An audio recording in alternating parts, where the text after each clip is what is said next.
A lot, and in some ways a lot, and in other ways very little. You know, it's still an industry that is trying to figure out what it's going to do, right? And it's still still in the hypothetical. A lot of stuff is in the hypothetical. This would be cool if. This would be useful if. And there's some use cases that are starting to be working, and I would argue that BitRefill is one of those, but it's still like a relatively small company in a limited niche. So what has changed? Lots has changed. Some companies disappear, others appear. So I guess, in the end, I would say, that survival and reaching break even, as we've done with a small and limited team, but still, like, that's something that it's not a particular moment, but it's something that I actually take pride in. That in this field where a lot of stuff is venture funded, pie in the sky dreams, they go up and down really quickly. We've sort of, with limited resources, managed to build something that's working and sustainable. Other than that, successes for us. Last time we spoke, we were talking about building this B2B side of the company, and that's something that we now have. We have partnerships with many pretty big, like, international companies, and we're managing to get some companies that we previously were customers of. We're actually managing to convince them to be customers of us as well, and being taken seriously in that industry is also pretty cool, I would say. Did it take some time to be taken seriously? Did it? Sure, absolutely, and it's. I think a lot of it is a product of time and survival. Some stuff is just. Some processes take time, and some things magically appear after a year or two of doing business that just wouldn't, no matter how much you would sort of effort you would put into it. And also with long-term stuff, you have a conversation today, and maybe 2 years from now something interesting will happen from that, right? And so I think part of the challenge is staying alive long enough to see those things come to fruition.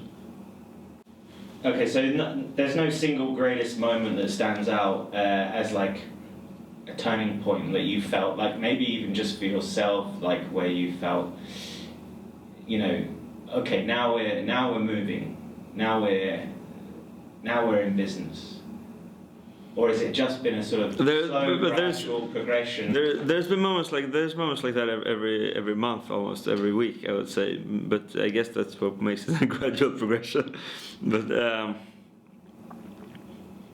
whenever we have a big partner that starts doing big volumes, and we see upticks in our metrics, it's happened a couple of times now. And all of those times, I really feel like, wow. It makes it worth it to have your vision sort of realized by other bigger companies that come and put some traffic into your system. It's like a big encouragement that you're absolutely. I mean, track. In the end, BitRefill is kind of fun as a company, that there is a constant flow of transactions, and so you make a change, you make a deal, you do something, and you see that continuous flow increase. The frequency at which we get a ding. There was, I guess, one such moment was, it used to be that we would get an email. Everyone at the team at BitRefill, everyone would get an email for every order. Sure, they got muted and so on, but there was a day when, like, okay, we have to turn that off now. That's obviously a very good day, and then now we get them in Slack, but we're likely have to turn that off as well. So that's those kind of things. But yeah, I guess mostly it's the gradual growth that keeps it going. Because every peak success, that you work hard for and you accomplish, and it's like this. The next day you wake up and it's like, okay, so that happened. Now what? So yeah, I think it's the gradual growth that keeps motivation the best. I think the biggest hurdles have been just working with limited resources and getting stuff done and moving forward. We're working towards getting over it, but I guess we have gotten really good at doing things that are 90% good with 10% effort and just shipping, iterating.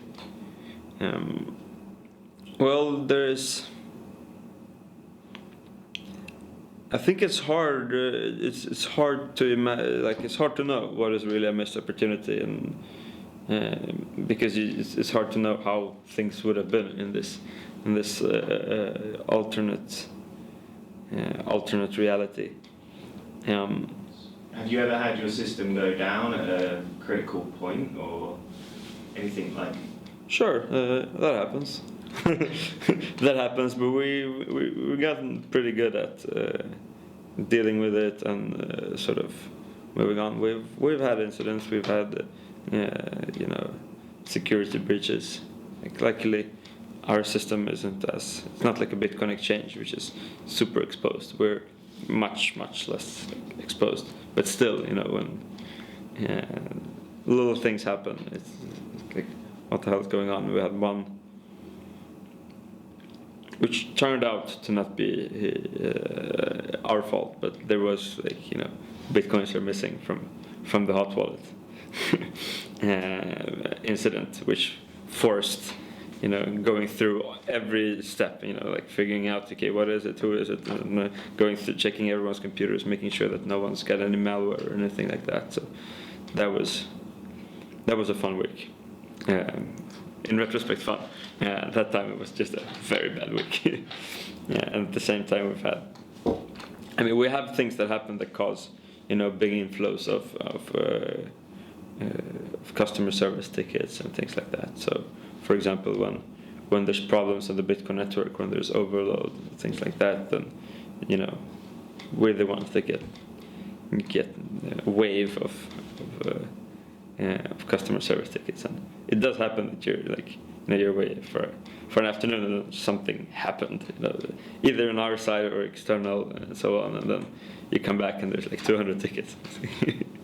But that's fun as well, and I think it's important to embrace complaints when it comes to end users, because that means that if people are complaining, that means they're using you and they're relying on you, and they care, right?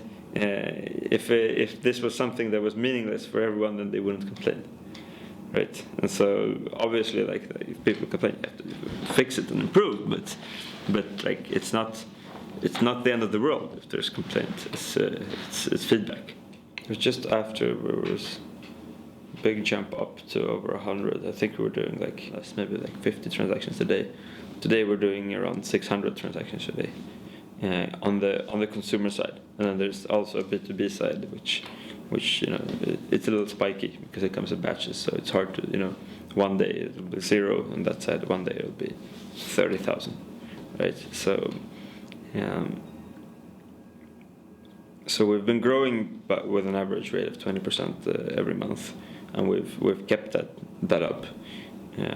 Some of it has been on just improving the consumer side, improving our visibility, improving our advertising, our retention, things like that, and then some of it has been from bigger partners and clients on the B2B side. When it comes to the team, it's been growing but slowly. Then at that time I was the only one working full time. Right now we have 4 people that are working full time, and another 6 maybe that are on some type of side engagement.